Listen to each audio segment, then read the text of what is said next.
Hello my dear aspirants, my name is Deepak Barnwal और आप सभी का हमारे बर्नवाल केमिस्ट्री एजुकेशन में आप सभी का बहुत बहुत स्वागत है। आज हम लोग रेगुलर अभी जो चल रहा था हमारा booster revision for JEE and NEET के एग्जामिनेशन के लिए मैंने शॉर्ट रिवीजन का already some basic concept of chemistry का concept formula based concept short revision और उसके साथ मैंने प्रीवियस ईयर क्वेश्चन का जो इंपॉर्टेंट प्रीवियस ईयर क्वेश्चन मैं उसको ऑलरेडी करवा दिया हूँ। अभी जो मैं देख रहा हूँ क्या एटॉमिक स्ट्रक्चर का कॉन्सेप्ट और शॉर्ट रिवीजन में ऑलरेडी करा दिया फार्मूला का। अब मैं क्वेश्चन को लेकर के प्रैक्टिस करवा रहा हूँ। ठीक है, तो आप बने रहिए हमारे साथ, हमारे चैनल को सब्सक्राइब कर लीजिए। ठीक है, ऐसे लाइक कीजिए, अपने दोस्तों के साथ शेयर कीजिए। चलिए हम स्टार्ट करते हैं। फर्स्ट नंबर क्वेश्चन क्या? फर्स्ट नंबर क्वेश्चन बहुत ही ज़्यादा इंपॉर्टेंट है, AIEEE 2002 का है। इसमें एक चीज़ अच्छी इन्फॉर्मेशन आपको ये होगा कि अगर आप ये क्वेश्चन को खुद से सॉल्व कर पाते हैं तो खुद को 4 मार्क्स दीजिए, और सॉल्व नहीं कर पाते हैं तो अपने को एक नेगेटिव मार्क्स दीजिए। ये खुद को रेट करने का सबसे अच्छा ऑब्जर्वेशन, खुद को ऑब्जर्व कीजिए, क्योंकि आपका एग्जाम 17 जुलाई को नीट का है और इसी के आसपास फिर जेई का भी एग्जाम होने वाला है, तो आपको ये करना बहुत ही जरूरी है। ठीक है, चलिए हम क्वेश्चन को स्टार्ट करते हैं और अपने अप्रोच को देखते हैं कैसे क्वेश्चन को सॉल्व करना है। चलिए सबसे पहले हम क्वेश्चन पढ़ते हैं। ये अनसर्टेनिटी इन हाइजेनबर्ग अनसर्टेनिटी जो क्वेश्चन है वहां से ये क्वेश्चन उठाया गया है। ठीक है, कॉन्सेप्ट से देखिए, बोलता है यहाँ पे अनसर्टेनिटी इन पोजीशन। अनसर्टेनिटी पोजीशन जो है ऑफ ए मिनट पार्टिकल, एक पार्टिकल है उसका कुछ अनसर्टेनिटी पोजीशन के बारे में बता रहा है कि मास, जिसका मास दिया हुआ 25 ग्राम इन स्पेस एंड उसका अनसर्टेनिटी इन पोजीशन का जो वैल्यू दिया हुआ 10⁻⁻15 मीटर है। मतलब what is the uncertainty in its velocity, इसका वेलोसिटी क्या है इसको निकालना है। तो सबसे पहले हम लोग हाइजेनबर्ग अनसर्टेनिटी प्रिंसिपल क्या, इसका आंसर ये होगा, आप लोग बना सकते हैं।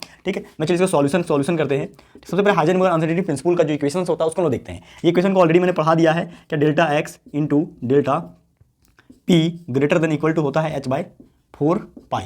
ये हमारा इक्वेशन है कौन सा? Heisenberg uncertainty principle. बट हम लोग जानते हैं क्या, delta p equal to m into v. ठीक है, तो हम लोग को निकालना क्या है, यहाँ पे पूछा हुआ है अनसर्टेनिटी दिया हुआ, वेलोसिटी पूछा हुआ है। ठीक है, तो इस इक्वेशन को थोड़ा सा सॉल्व करेंगे। क्या होगा? Delta x into delta v greater than equal to h/4 pi into m. ठीक है, चलिए हम लोग को निकालना है delta v greater than equal to यहाँ पे रखते हैं। ठीक है, बाकी बात सारा को उधर ले जाते हैं टर्म को,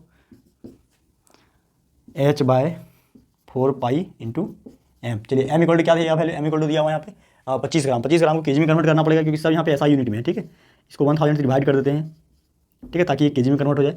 कितना देगा? 0.025 केजी। ठीक है, 0.025 केजी। ठीक है, चलिए एच का वैल्यू हम लोग जानते हैं, प्लांक कांस्टेंट का 6.62 इंटू 10⁻34 जूल। ठीक है, चलिए greater than equal to delta भी यहाँ पे रहेगा ही। ठीक है, पुट कर देगा वैल्यू 6.626 इंटू 10⁻34 जूल सेकेंड। ठीक है, 4 का 4 वैल्यू रहेगा, पाई का वैल्यू 3.14 होता है। ठीक है, और ये एम का वैल्यू जो मास आया कितना, वो आ रहा है 0.025 और एक्स, डेल्टा एक्स का वैल्यू भी यहाँ दिया हुआ है ना, ये भी एक्स नीचे आ जाएगा। ठीक है, तो डेल्टा एक्स का वैल्यू 10⁻−5 मीटर। ठीक है, 10⁻−5 मीटर। देखिए 30 जो है यहाँ 10⁻34 में ये 5 ऊपर जाएगा, प्लस हो जाएगा, तो हमारा आंसर क्या 28 आ रहा है। ठीक है, अगर 5 गया इसमें तो बचेगा क्या, वो 29 बचेगा। ठीक है, 29 बचेगा। इसको पॉइंट को भी थोड़ा सा आगे ले जाते हैं। ठीक है, तो ये आ जाएगा। बाकी बात ये जो टर्म है इसको अगर हम इधर लिख देते हैं थोड़ा सा, ठीक है, जहाँ थोड़ा कम पड़ रहा है।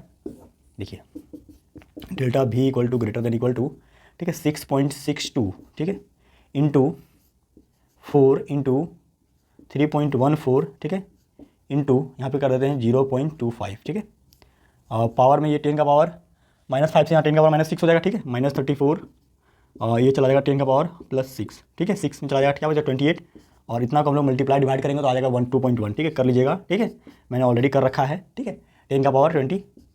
ठीक है, ये आ जाएगा इसका क्या, वेलोसिटी। ठीक है, इसका यूनिट क्या दिया हुआ है, यूनिट है इसका हमारा क्वेश्चन में मीटर पर सेकंड, ये हो जाएगा। ठीक है गाइस, इस तरह से ये क्वेश्चन हमारा सॉल्व होता है। फिर देखते हैं हम लोग क्वेश्चन नंबर 2, तब तक इसको नोट कीजिए। ठीक है, चलिए माय डियर पेरेंट्स, ठीक है, सेकंड क्वेश्चन जो आता है ये क्वेश्चन है जेई 2000। नेक्स्ट क्वेश्चन हम लोग देखते हैं, बहुत ही अच्छे तरीके से क्वेश्चन है। इस क्वेश्चन को बहुत इंपॉर्टेंट है, बहुत मजेदार क्वेश्चन है, बहुत मजेदार का वैल्यू जो दिया हुआ है ये प्लांक क्वांटम थ्योरी से क्वेश्चन दिया गया है। चलिए पढ़ते हैं मास ऑफ इलेक्ट्रॉन। ये चलिए जिस तरह इस क्वेश्चन को सॉल्व होता है तो परमिटिविटी ये सब है, जैसे मैं रेगुलर बोल रहा हूं, नहीं होता था -1 ये करके वैल्यूएट करने के लिए और आपका मेंटल प्रेशर बनाने के लिए दिया गया है। ओनली सोचिए, मैंने आपको इससे पहले जो मैंने कराया क्वेश्चन को पढ़ते हैं, बोलते हैं 50 watt bulb meter of atom formula revision 50 watt का बल्ब के लिए एनर्जी जो दे रहा है 50 वाट का है, बहुत अच्छा फार्मूला होता है। वेवलेंथ ऑफ वेवलेंथ का दिया हुआ है, जो दिया था अगर आपसे बन जाता है तो अपना 95 ये तो प्लस नहीं बनता मीटर को माइनस में कन्वर्ट करना कीजिए 95 में 10 का पावर है ना। ये बहुत इंपॉर्टेंट पॉइंट है, मैं बार-बार इसलिए बोलता हूं नंबर ऑफ प्रोटॉन्स मीटर पर देखता हूं क्या मतलब यहां पे number of proton second equal to पूछा हुआ है हाइड्रोजन एटम के लिए। अब ये क्वेश्चन आता है बोलता है द वैल्यू ऑफ एक्स का मतलब number of proton orbit number of proton जो होता है इसके वैल्यू हम लोग हो जाए हैं एनर्जी ऑफ प्रोटॉन का फार्मूला होता है z इक्वल टू का वैल्यू क्या होगा 1 हो जाएगा। एनर्जी और radius of electron equal to formula क्या याद है, प्लांक क्वांटम जानते हैं क्या 0.5 equal to 9 into n square by Z, ठीक है। एन निकालना है, ई दिया हुआ है, एच जानते हैं, आपको अंदाजा लगाना है, सी भी दिया हुआ है, ए नोट एंगस्ट्रम किया, एंगस्ट्रम किसमें रिपीट होता है, ये फॉर्मूला रिपीट होता है, एनर्जी इसी फॉर्मूला से बनेगा, बाकी ये सब फॉर्मूला कोई मतलब नहीं है, 50% आपको मेंटल टॉर्चर बनाने के मेंटल प्रेशर बनाने के लिए एनर्जी के फॉर्म में दिया गया। हम लोग n इक्वल टू जो वाट है एग्जाम एकदम साइलेंट और ठीक है, शांत दिमाग से सोच के फटाफट देर के क्वेश्चन को सॉल्व करते हैं, एक क्वेश्चन सॉल्व हो जाएगा, ठीक है। चलिए यहाँ पे पुट करते हैं, जो दिया फटाफट पुट करते हैं, ठीक है। ये निकालना है, आपसे हम लोग बनी जाएगा, दिया हुआ बच्चे चलिए देखते हैं एन का वैल्यू कितना 2 आ जाएगा, सेकंड वाला कितना दिया हुआ है, सेकंड ऑर्बिट को इधर लेते आते हैं, 0.529 इनटू एन का पावर कितना, सॉरी ठीक है बोल रहा हूं, इनटू एन का वैल्यू 2, एच कितना दिया हुआ है, एच यहां पे दिया हुआ है, जेड का वैल्यू क्या 163 इनटू 10 का पावर मल्टीप्लाई करते हैं -34 जूल सेकंड, ठीक है। यहां पे क्या मीटर इनटू का यूनिट लिखो से मल्टीप्लाई करेंगे इनका 4 और सी इक्वल टू क्या दिया 3 में 10 का पावर 8 का 20, ठीक है ना, कुछ आ जाएगा यहां पे पावर देखिए 8 मीटर 4 से मल्टीप्लाई करते हैं इक्वल टू वाट, यानी निकालना है इसका फिक्स सब यूनिट काट लिया जाएगा, ये मीटर कैंसिल, ये सेकंड 3 ये सेकंड कैंसिल, ये जूल, नंबर का कोई यूनिट ही नहीं होता है, नंबर पूछा हुआ है ना तो यूनिट नहीं होगा, ठीक है। ठीक है, अब देखिए 5 यहां बचा क्या 10 का पावर 34, 10 का पावर 8, 34 में 8 गया कितना बचा 10 का पावर -26, 10 का पावर 26 जो अगर ऊपर ले जाएंगे 90 बचेगा -9, ठीक है। चलिए सॉल्व करते हैं, देखिए एक चीज यहां पे देखिए ये जो न्यूमेरिकल वैल्यू है ये सबको सॉल्व करते हैं, 8 और 3 कितना हो जाएगा, ठीक है 8 3 11, हां ठीक है, इक्वल टू यहां पे जो आता है इसको 11 का एक इसको मल्टीप्लाई करके जो आता है हमारा 1 5 का 20 आएगा किस, ठीक है 8 पॉइंट पहले ऑलरेडी मल्टीप्लाई करके रखा था कि 2.15 हो जाए, ठीक है। ये वही आएगा 2.12 के बराबर, इनटू 10 का पावर कितना हो जाएगा, 10 का पावर यहां बचेगा हमारा ऊपर जाएगा यहां पे 10 का पावर 26 और 10 का पावर पॉइंट तो बचेगा यहां पे, ठीक है। और इसी के साथ हमारा क्वेश्चन नंबर 4 आ चुका है, ठीक है। 3 क्वेश्चन अभी तक हम लोग सॉल्व कर चुके हैं, चौथा नंबर क्वेश्चन जो है ये भी हमारा एआई ट्रिपल ई 2003 का क्वेश्चन है और इसको देख करके आपको समझ में आ जाएगा कि ये क्वेश्चन किस तरह का है, क्वेश्चन पूछने का तरीका कितना बढ़िया है और बहुत ही इजी क्वेश्चन है। लेकिन ये पॉइंट यहां पे आपको अगर आंसर पता चल गया हो इतना देर में तो आप इसके आंसर को टिक कर सकते हैं, आपको आंसर बता देता हूं, इसका आंसर है 0, ठीक है। इतने देर में आपका बच्चा कोई सोच रहा होगा कि ये क्यों नहीं क्या ये 0 क्यों है, अब 0 क्यों है मैं इसलिए आपको सोच के दिखाता हूं कैसे। देखिए यहां पे क्या दिया हुआ है, the orbital angular momentum for an electron revolving in an orbit is given by root under l into l plus 1 h by 2 pi this momentum for an s electron. ये किसके लिए बात किया, s इलेक्ट्रॉन के लिए। तो सबसे पहले हम लोग ऑर्बिटल एंगुलर मोमेंटम का जो फार्मूला होता है अभी मैंने रिवीजन कराया था पिछले लेक्चर में, ठीक है। तो वहां जाकर के आप देख लीजिए, आपको लिंक मिल जाएगा इसी वीडियो के नीचे, ठीक है। s को हम लोग एंगुलर मोमेंटम से लिखते हैं l into l plus 1 है ना h by 2 pi। अब देखिए यहाँ पे बोला क्या है, l क्या होता है, l जो होता है सबसेल, l क्या होता है सबसेल, और s के लिए जो वैल्यू होता है 0, ठीक है। l में बात करें s का वैल्यू क्या होता है 0, इसलिए l का वैल्यू क्या होगा, l में बात करें 0 बराबर क्या होता है s, 1 बराबर क्या होता है p, 2 बराबर d और 3 बराबर f, ठीक है। तो यहाँ s का वैल्यू दिया 0 पुट करते हैं, 0 यहाँ पुट करते हैं क्या होगा। अब देखिए कोई भी चीज़ को हम लोग 0 से जैसे ही मल्टीप्लाई करा 0 इंटू 0 प्लस 1 है ना इंटू h बाय 2 पाई, आपका आंसर मिल गया। आपको क्या मिला ना आंसर, मिल गया आंसर आप लोगों को एकदम मस्त स्टाइल में, ठीक है। 0 इंटू 0 प्लस 1, 0 से मल्टीप्लाई किया सब क्या ऑल वैल्यू आज 0, नाउ वी रिटेन एज 0, ठीक है। इसलिए आंसर नंबर ये ए। चलिए इसी तरह से ये क्वेश्चन सॉल्व होता है। अब देखते हैं नेक्स्ट नंबर क्वेश्चन है 5 नंबर बहुत इंटरेस्टिंग क्वेश्चन है, सॉल्व इसको नोट कीजिए।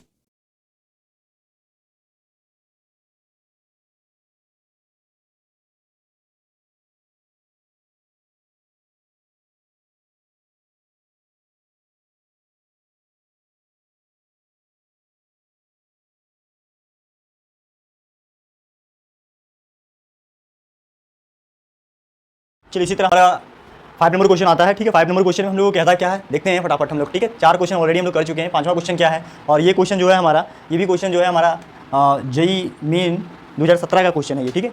जेई 2017 का क्वेश्चन पूछा हुआ है। चलिए इस क्वेश्चन में भी अगर आपसे सॉल्व हो जाता है तो +4 दीजिए और नहीं सॉल्व होता है तो -1 खुद को दीजिए। खुद को इवैल्यूएट करना बहुत बड़ी चीज़ है और खुद को यहाँ पे आपको इवैल्यूएट करना ही पड़ेगा, ठीक है। चलिए इस क्वेश्चन में हम लोग को और क्या क्या बोलता है देखते हैं ध्यान से, ठीक है। सबसे पहले यहाँ पे बोलता है if a de Broglie wavelength of the electron is nth Bohr orbit in hydrogenic atom is equal to 1.5 pi ए0, ठीक है। उसका वैल्यू दिया हुआ है। तो हम लोग डी ब्रॉगली वेवलेंथ से पहले हम लोग इसका इक्वेशन को सॉल्व करते हैं। इसका आंसर जो है हमारा 0.75 है। क्वेश्चन को मैं टिक कर देता हूँ, ठीक है। सबसे पहले जानते हैं हम लोग डी ब्रॉगली वेवलेंथ होता क्या है। डी ब्रॉगली वेवलेंथ जो होता है डी ब्रॉगली हम लोग क्या जानते हैं लैम्बडा इक्वल टू h/mv, ठीक है ये होता है। अब यहाँ पे डी ब्रॉगली वेवलेंथ को ये किसमें बोला है कन्वर्ट करने के, इसमें बोर्थ ऑर्बिट में, फोर्थ ऑर्बिट में यहाँ से डायरेक्ट आएगा नहीं। Angular moment orbital angular momentum का फॉर्मूला जानते हैं हम लोग, ठीक है। ऑर्बिटल एंगुलर, ठीक है, ऑर्बिटल एंगुलर मोमेंटम, ठीक है, क्या होता है mvr equal to nh/2 pi, ठीक है। Sorry angular momentum equal to formula क्या, angular momentum equal to formula होता है ना mvr इक्वल टू nh/2 पाई। चलिए क्वेश्चन को सॉल्व करते हैं, थोड़ा सा ये रेडियस है, ठीक है। h/mv इधर ले आते हैं, बाकी इधर कर देते हैं 2 pi rn equal to n into h/mv, ठीक है। h/mv इक्वल टू क्या लिखते हैं लैम्बडा, ठीक है। तो h/mv इक्वल यहाँ क्या लिख देते हैं 2 pi rn equal to n into lambda, ठीक है।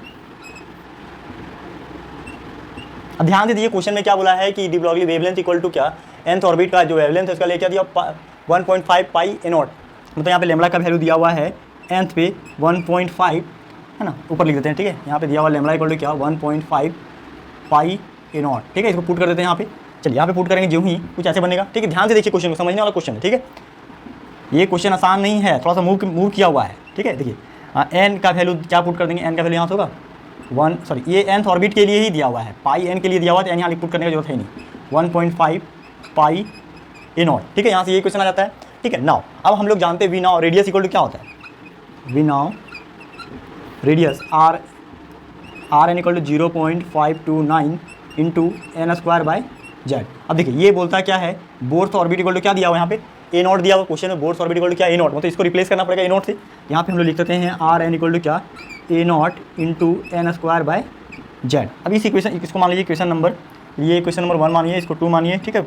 इतना लॉन्ग लेना नहीं है, लेकिन मैं बना रहा हूँ तो ले रहा हूँ ताकि आपको समझ में आ जाए। ये क्वेश्चन नंबर 3, ठीक है। ये क्वेश्चन नंबर 4 मान लीजिए इसको, ठीक है। यहाँ से अगर हम इसका वैल्यू पुट कर सकते हैं, आर एन का वैल्यू यहाँ पे एन बाई जेड का रेशियो निकालना है ना हम लोगों को। चलिए देखते हैं, ठीक है।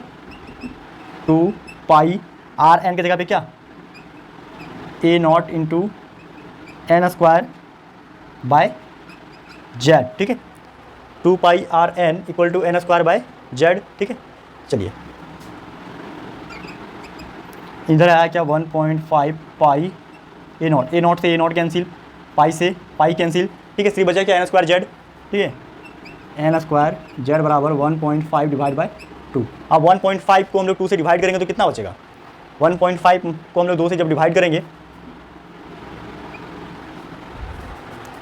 मतलब 150 को 0 पॉइंट कितना आ जाएगा 0.75, और यही हमारा क्या है आंसर, ठीक है, एन बाय जेड का रेशियो, ठीक है। इसी तरह से क्वेश्चन सॉल्व होता है गाइस। अब हम लोग देखेंगे नेक्स्ट क्वेश्चन है 6 नंबर, ठीक है। जी हेलो गाइस, इसी तरह से हम लोग क्वेश्चन नंबर 5 तक ऑलरेडी मैं बढ़ा चुका हूँ, ठीक है।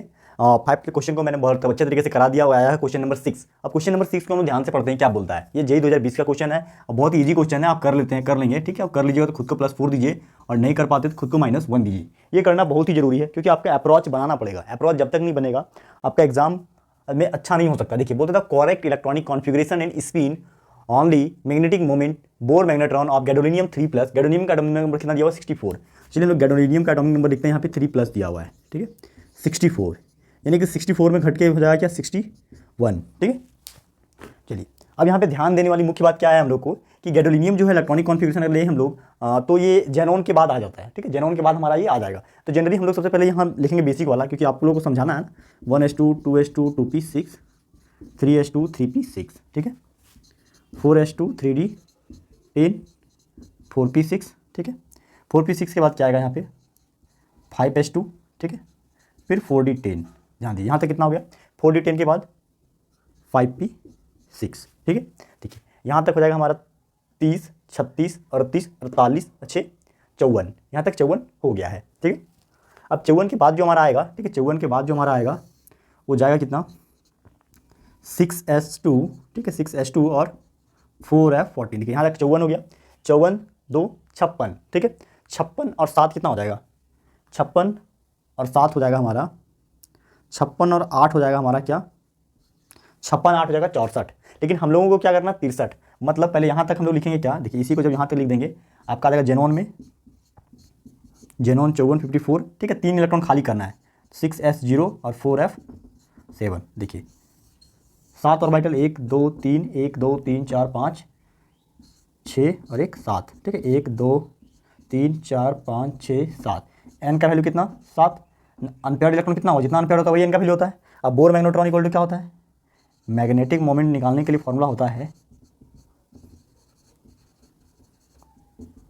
√n × n+2 बोर मैग्नेट्रॉन, ठीक है। चलिए वैल्यू कितना आएगा 7 × 7 + 2, मतलब √अंडर कितना आ गया 7 × 9 9 7 63, और इसका वैल्यू आता है 7.9 बोर मैग्नेट्रॉन, ठीक है। इसी तरह इसका आंसर हमारा कौन आ जाएगा ये बी ऑप्शन, ठीक है।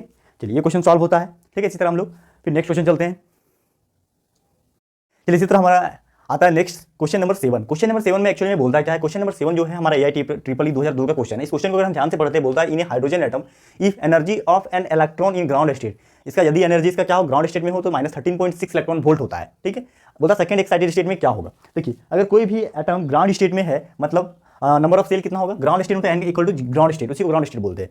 एन इक्वल टू 2 हो जाएगा, मतलब इससे इलेक्ट्रॉन निकलेगा तो इसको क्या बोल देंगे एक्साइटेड स्टेट। ठीक है, जैसे एन यह जो है आपका एन का वैल्यू जो 1 है, ठीक है, एन का वैल्यू 1 मतलब ये है ग्राउंड स्टेट। ठीक है, देखिए ये हो गया, यहाँ से इलेक्ट्रॉन अगर निकलता है बाहर, ठीक है, एन इक्वल टू 2 इसको बोलेंगे क्या एक्साइटेड स्टेट, तो भी कौन फर्स्ट वाला। ठीक है, अगर एन इक्वल टू 3 मतलब यहाँ से भी इलेक्ट्रॉन क्या यहाँ पे चला जाता है, यहाँ बोलेंगे इसको क्या सेकंड एक्साइटेड स्टेट, मतलब एन का वैल्यू क्या हो जाएगा सेकंड एक्साइटेड स्टेट के लिए n equal to 3 for second excited state. ठीक है ना, अब हम लोग जानते हैं एनर्जी ऑफ इलेक्ट्रॉन, फॉर्मूला क्या होता है एनर्जी ऑफ इलेक्ट्रॉन का, ये पढ़े हैं आप लोग। ठीक है, एनर्जी ऑफ इलेक्ट्रॉन, और नहीं पढ़े होंगे तो हमने जो शॉर्ट रिवीजन करवा रखा है, ठीक है, लेक्चर स्ट्रक्चर ऑफ एटम का, वहाँ पे जा देखिए 20 मिनट का लेक्चर, बहुत इंटरेस्टिंग लेक्चर है। ठीक है, बहुत ही मजा आएगा आपको, इसका लिंक भी दिया होगा। ठीक है, चलिए यहाँ पे होता है -13.6 into n square sorry into z square divide by n square. ठीक है, इलेक्ट्रॉन वोल्ट। अब ध्यान दीजिए और क्या बोला हाइड्रोजन एटम के लिए, हाइड्रोजन एटम है तो जेड का वैल्यू क्या हो जाएगा 1। चलिए पुट कर देते हैं 13.6 इंटू 1 का स्क्वायर एंड 3 का स्क्वायर। ठीक है, क्या हो जाएगा 13.6 डिवाइड बाई 9। 13.6 को जब 9 से डिवाइड किया जाता है तो जो वैल्यू आएगा -1.51 इलेक्ट्रॉन वोल्ट आएगा, और -1.51 इलेक्ट्रॉन वोल्ट जो आंसर है क्या 1। अगर आप ये क्वेश्चन 1 नंबर सही करते हैं तो खुद को +4 दीजिए, और नहीं करते हैं तो खुद को -1 दीजिए, क्योंकि इतना इजी क्वेश्चन अगर आपसे नहीं सॉल्व होता है तो फिर बहुत ही ज़्यादा दिक्कत की बात है। ऐसे में आप सेल्फ स्टडी कीजिए, रिवीजन कीजिए पिछले नोट्स का, 11th क्लास में जो आपने पढ़ा था उसको रिवीजन करने की जरूरत है आपको। ठीक है, और कॉन्सेप्ट को देखिए, क्वेश्चन को प्रैक्टिस कीजिए प्रीवियस ईयर का। मैं प्रीवियस ईयर का जो क्वेश्चन है इसमें नीचे लिंक भी दे दूंगा। ठीक है, आप उसको जाकर के सॉल्व कीजिए। ठीक है, चलिए गाइस, इस तरह से हमारा क्वेश्चन नंबर 8 आता है। क्वेश्चन नंबर 8 हमें क्या कहता है तो देखिए एक बार ध्यान से पढ़ लीजिए फटाफट क्वेश्चन क्या बोलता है। ठीक है, ये क्वेश्चन है जेईई मेंस 2021 का, और ये क्वेश्चन ज़्यादा डिफिकल्ट भी नहीं है, आप बना सकते हैं फटाफट। +4 दीजिए, और नहीं बनता है तो खुद को -1 दे करके खुद को इवैल्यूएट कीजिए। ठीक है, चलिए अब बोलता है ए बॉल वेइंग, मतलब एक बॉल का जो वेट है, मतलब मास दिया हुआ कितना 10 ग्राम। ठीक है, आगे बोलता है मूविंग विद वेलोसिटी, अच्छा भी दिया हुआ है कितना 90 मीटर पर सेकेंड। ठीक है, बोलता है if the uncertainty in the velocity, मतलब वेलोसिटी में जो अनसर्टेनिटी आता है, प्रॉब्लम अनसर्टेनिटी मतलब अनिश्चितता 5% का जाता है, मतलब डेल्टा V इक्वल टू क्या आता है कि V इंटू का 5%। अब V कितना दिया हुआ 90 गुना 5/100, 0 0 कैंसिल। ठीक है, 5 गुना 2 मतलब कितना देगा 4.5 मीटर पर सेकंड, कौन delta V।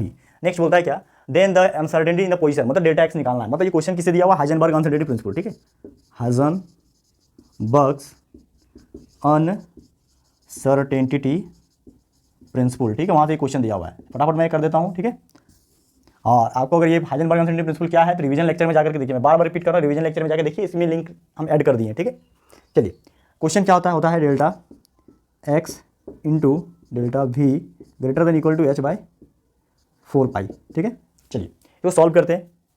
Delta x equal to क्या होता है, डेल्टा x का जो निकालना है डेल्टा सॉरी यहाँ पे डेल्टा p होता है। ठीक है, इसी को जब चेंज करेंगे तो होता है क्या delta x into m into delta V greater than equal to h/4π।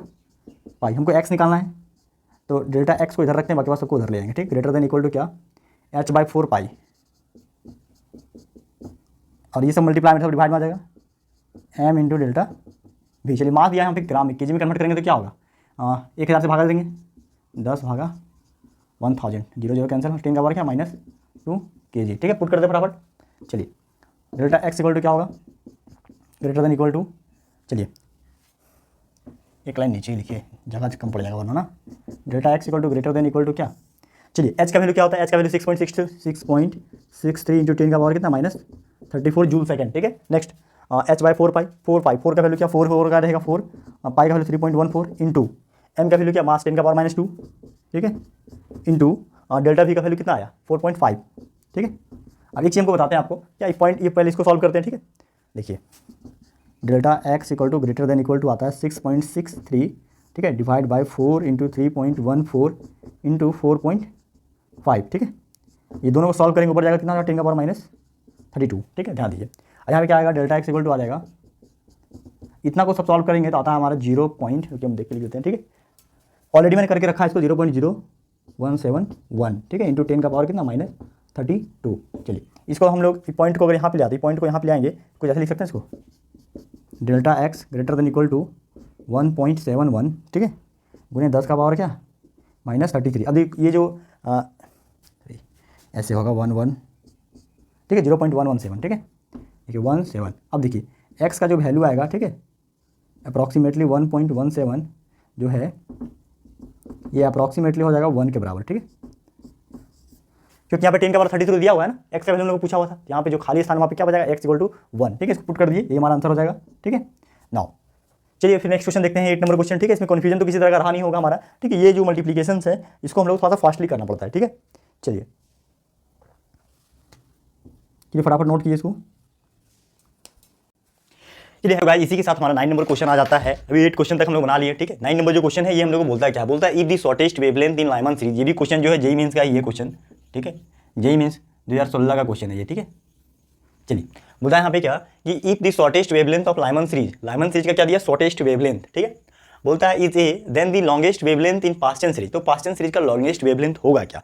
At first हम लोग समझते हैं कि जो हम लोग जब जो स्पेक्ट्रम होता है, स्पेक्ट्रम के अंदर फाइन लाइन मिलता है, फाइन लाइन को हम लोग 4-5 में डिवाइड करते हैं सीरीज में, ठीक है। एक होता है लाइमन सीरीज, है ना, ब्रैकेट सीरीज, पास्टन सीरीज, पीफर्न सीरीज और हम्फ्री सीरीज, ठीक है। तो हम लोग को यहाँ बात कर रहा है लाइमन सीरीज। देखिए लाइमन सीरीज जो स्टार्ट होता है, ठीक है, लाइमन सीरीज में जो होता है नंबर ऑफ जो जहाँ पे जो नंबर ऑफ ऑर्बिट होता है एन का जो होता है 1 से स्टार्ट होता है, मतलब ये हायर ऑर्बिट, कितना भी हायर ऑर्बिट हो सकता है एन का, और ये लोअर ऑर्बिट जो होगा क्या 1 होगा यहाँ पे, ठीक है। ये 2 3 4 5 डॉट डॉट डॉट इन्फिनिटी कुछ भी हो सकता है, ठीक है, मतलब n1 का वैल्यू 1 होगा हमेशा और n2 का वैल्यू इस सब में कुछ भी हो सकता है, ठीक है। तो हम लोग को बोला शॉर्टेस्ट वेवलेंथ, और हम लोग जानते हैं कि वेवलेंथ इक्वल टू जो फॉर्मूला होता है रेडबर्ग कांस्टेंट के हेल्प से जो बनता है 1/λ इक्वल टू क्या आर जेड का स्क्वायर इंटू 1/n1 का स्क्वायर माइनस 1/n2 का स्क्वायर। अब देखिए यहाँ पे n2 एक्चुअली में है क्या, शॉर्टेस्ट पूरा क्या बोला है कि hydrogen atom a in then sorry बोल रहा है क्या शॉर्टेस्ट वेवलेंथ, ठीक है, यहाँ पे शॉर्टेस्ट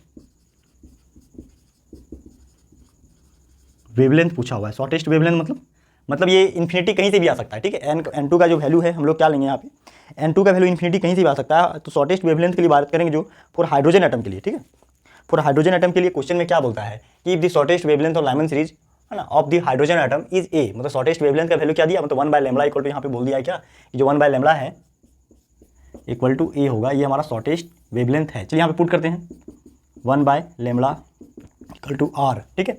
जेड हाइड्रोजन एटम के लिए जेड का वैल्यू कितना होता है 1 होता है, ठीक है ना, पुट करते हैं 1 का स्क्वायर, ठीक है। n1 की जगह पे क्या होगा शॉर्टेस्ट वेवलेंथ, ठीक है। तो यहाँ पे कुछ भी नहीं इन्फिनिटी पुट कर सकते, ये कुछ भी हो सकता है ना, लास्ट तक कुछ भी डिफाइन किया नहीं है, तो हम लिख देखते हैं क्या इन्फिनिटी। अब इन्फिनिटी का स्क्वायर करें, इन्फिनिटी से किसी को भी भागा दे क्या होगा 0 हो जाता है, ठीक है। यहाँ 1 1 1 मतलब यहाँ पे सीधा क्या आया 1/λ इक्वल टू, ठीक है, आर, ठीक है, ये सब खत्म हो जाएगा, ठीक है। देखिए 1/λ इक्वल टू आर, ठीक है। अब हम लोग लेमड़ा यहाँ पे हम लोग जानते हैं क्या लेमड़ा इक्वल टू क्या बोला यहाँ पे बोलता है कि the shortest wavelength of Lyman series of hydrogen atom के लिए क्या ए। तो यहाँ पे हम लोग लिख सकते हैं लेमड़ा की जगह पे क्या पुट कर दें 1/a इक्वल टू आर। ये कहाँ से आया लाइमन सीरीज किसका, ये आया हाइड्रोजन एटम का। इसी तरह देखते हैं नेक्स्ट बोलता है क्या then the longest wavelength in Paschen series of helium atom. चलिए इसी के साथ देखते हैं सेकेंड। अब देखते हैं ये हो गया हाइड्रोजन के लिए, ठीक है। अब बात करते हैं हम लोग हीलियम के लिए, ठीक है। हीलियम के लिए बात करते हैं, इधर थोड़ा जगह बना देते हैं, ठीक है। देखिए हीलियम के लिए भी क्या होगा यहाँ पे पास्टन सीरीज के लिए, ठीक है, PASCHN पास्टन सीरीज जो होता है, ठीक है। यहाँ पे जो n2 का वैल्यू होता है n1 का जो वैल्यू होता है मतलब ये 3 से शुरू होता है, ठीक है, और यहाँ पे n2 का वैल्यू क्या 4 5 6 डॉट डॉट डॉट इन्फिनिटी तक जाएगा। यहाँ पे क्या बोल दिया है लॉन्गेस्ट, तो लॉन्गेस्ट मतलब यहाँ पे कुछ वैल्यू फिक्स होगा, ठीक है। तो हम लोग लॉन्गेस्ट ले लेते हैं 4 वाला कोई ले लेंगे, ठीक है। तो यहाँ पे जो Lyman series equal to formula put करेंगे क्या ये वाला फॉर्मूला पुट करेंगे, ठीक है, 1/λ इक्वल टू आर। हीलियम का एटॉमिक मास कितना होता है, हीलियम का होता है एटॉमिक नंबर 2, यहाँ लिखेंगे 2 का स्क्वायर, ठीक है। 1/n1 मतलब क्या 3 का स्क्वायर माइनस 1/n2 की जगह पे क्या पुट कर दें 4 का स्क्वायर, ठीक है। चलिए निकालते हैं यहाँ पे क्या आएगा 1/λ इक्वल टू यहाँ पे क्या आर की जगह पे क्या पुट कर दे 1/, पुट कर सकते हैं 1/, पुट कर देते हैं, ठीक है। जेड यहाँ पे आ गया क्या 4 1/9 माइनस 1/16, ठीक है, ये हो गया। अब इसको हम लोग मल्टीप्लाई कर दे, मल्टीप्लाई नहीं, चलिए यहाँ पे कुछ कर देते, ठीक है, थोड़ा जगह कम पड़ रहा है, ठीक है। चलिए इसको मल्टीप्लाई करेंगे क्या आएगा यहाँ पे 4a। चलिए यहाँ पे हम लोग को आंसर आना चाहिए से 1/λ इक्वल टू 4/a, ठीक है, इंटू क्या हो जाएगा 16 × 9, ठीक है, 9 × 16, ठीक है, 9 × 16 यहाँ पे कितना हो जाएगा, 9 यहाँ से 16 हो जाएगा, ठीक है, यहाँ -9, चलिए 9 में 16 गया 7 बचेगा, ठीक है, 9 में 16 गया क्या 7, जगह कम पड़ रहा है गाइस, क्योंकि इसको थोड़ा सा यहाँ पे डाल देते हैं, ठीक है। चलिए ध्यान से समझिए क्वेश्चन को, ठीक है। देखिए यहाँ पे मैं इसको यहाँ ले जाता हूँ, थोड़ा जगह कम पड़ रहा है। देखिए 1/λ इक्वल टू क्या हो जाएगा हमारा 4/a, ठीक है, 4/a इंटू 16 में 9 हो गया, कितना बचा 7, ठीक है, डिवाइड बाई क्या 9 × 16, 9 × 16, ये 4 से कहते हैं 4 बार में कट जाएगा, ठीक है। देखिए हम लोग को यहाँ पे 9 × 36 हो जाएगा, ठीक है, 1/λ इक्वल टू क्या हो जाएगा 7/36 a, ठीक है। तो हम लोग को यहाँ पे निकालना है क्या, इसको लिखते हैं थोड़ा सा सही से तरीके से, ठीक है। 1/λ इक्वल टू क्या हो जाएगा 1/λ इक्वल टू हो जाएगा 36a/1, 1 सेकेंड रुकिए, हम लोग को λ इक्वल टू लिखना है ना, 1/λ इक्वल टू आया यहाँ 7/36, तो λ इक्वल टू क्या हो जाएगा, प्लॉट देंगे इसको 36a/7, ठीक है। और ये आंसर कौन सा आ गया, आंसर नंबर हो गया ये सी, ठीक है। इसी तरह से बनाइए, ठीक है। ये 9 नंबर क्वेश्चन कंप्लीट होता है, उसके बाद 10 नंबर क्वेश्चन देखते हैं, ठीक है। थोड़ा सा लॉन्ग होगा, इसी तरह हमारा 10 नंबर क्वेश्चन आ जाता है। 10 नंबर क्वेश्चन भी हमारा जो है प्रीवियस ईयर क्वेश्चन का ही है, जेई का ही है, ठीक है, जेई 2010 का लेवल का क्वेश्चन है ये, ठीक है। और इसमें कोई क्वेश्चन सॉल्व किया ज़्यादा डिफिकल्ट नहीं है, अगर खुद पे क्वेश्चन सॉल्व हो जाता है तो +4 मार्क्स दीजिए, और नहीं सॉल्व होता तो नेगेटिव मार्किंग कीजिए, ठीक है। ये करिएगा तो आप अपने आप को इवैल्यूएट कीजिए, अपने आप को मेजर कीजिए। जब तक आप अपने आप को मेजर नहीं करते ना, तब तक आप उस मतलब एक लेवल आपका नहीं बन पाएगा, ठीक है। लेवल बनाने के लिए आपको क्वेश्चन बनाना पड़ेगा, खुद से अप्रोच को लेना पड़ेगा। चलिए देखते हैं कैसे होता है। बोलता है यहाँ पे क्या था, energy required to break energy required to 1 mole of CCl bond, ठीक है। यहाँ पे बात किया है क्या, 1 mole of chlorine bonds in Cl2 is 242 kilo joule per mole, the longest wavelength of light capable of breaking single chlorine bond. Chlorine bond को तोड़ने के लिए जो हम लोग का जरूरी है क्या है, लाइट, ठीक है। लाइट जो हमारा 3×10⁸ मीटर पर सेकंड होता है। तो हम लोग जानते हैं एनर्जी का फॉर्मूला क्या होता है, एनर्जी का फॉर्मूला होता है इक्वल टू hc/λ, लेकिन ये दिया हुआ है बॉन्ड को ब्रेकिंग करने के केस में, ठीक है। और 1 मोल के लिए बात किया है, तो 1 मोल इक्वल टू क्या होता है, अवगाड्रो नंबर। तो इस क्वेश्चन में हम लोग क्या करेंगे, अवगाड्रो नंबर से मल्टीप्लाई करेंगे hc/λ, ऐसे करके बनाएंगे, ठीक है। हम लोग को पूछा क्या, वेवलेंथ यानी कि λ, एनर्जी हमारा दिया हुआ है किलो जूल पर मोल, ठीक है। चलिए इसको कन्वर्ट कर लेते हैं इधर, λ इक्वल टू यहाँ पे Na कितना होता है, अवगाड्रो नंबर 6.62 गलत लिखी है 6.22, ठीक है, 6.22 इंटू 10 का पावर क्या 23, ठीक है। चलिए नेक्स्ट बोलता है यहाँ पे H कितना होता है 6.66, ठीक है, इंटू 10 का पावर -34 जूल, ठीक है, जूल सेकेंड, ठीक है। चलिए λ इक्वल टू क्या हो जाएगा, यहाँ पे 3 × 10 का पावर 8 मीटर पर सेकंड से कैंसिल, ठीक है। चलिए हम लोग को λ इक्वल टू क्या हो जाए, λ तो निकालना है, एनर्जी इक्वल टू क्या दिया हुआ 242 किलो जूल कन्वर्ट कर लेते हैं 10 का पावर -3, ठीक है, जूल पर मोल, ठीक है। चलिए जो कटने लायक यूनिट है काटते हैं, ठीक है। ये जूल से ये जूल कैंसिल, ठीक है, ये सब कट जाएगा, ठीक है। मोल है यहाँ पे भी मोल कटेगा, ठीक है, सब कुछ कट जाएगा, ठीक है। हमारे यहाँ पे कुछ नहीं बचेगा यूनिट में, बचेगा सिर्फ मीटर, ठीक है। नाउ चलिए देखते हैं मल्टीप्लिकेशन करेंगे, सबसे पहले ऊपर क्या क्या बचेगा, पॉइंट वाला टर्म को एक साथ करते हैं, 6.22 है ना, 6.022 मतलब आर्डर नंबर 6.022 इंटू 10 का पावर 23, 6.626 इंटू 3 एक साथ 242, ठीक है। चलिए इधर लाते हैं, इधर कितना हो जाएगा, इधर हम लोग देखते हैं यहाँ पे 23 और 8 31 है ना, 10 का पावर कितना हो जाएगा, यहाँ पे जोड़ देते हैं 31 -34 और +3 जोड़ दिए 31 3 34, एक तरह से 2 कैंसिल हो जाएगा सारा, ये 34 ये तो कैंसिल हो गया पूरा, 1 सेकंड कैंसिल हो गया, ठीक है। अब डिवाइड करते हैं कितना आ जाएगा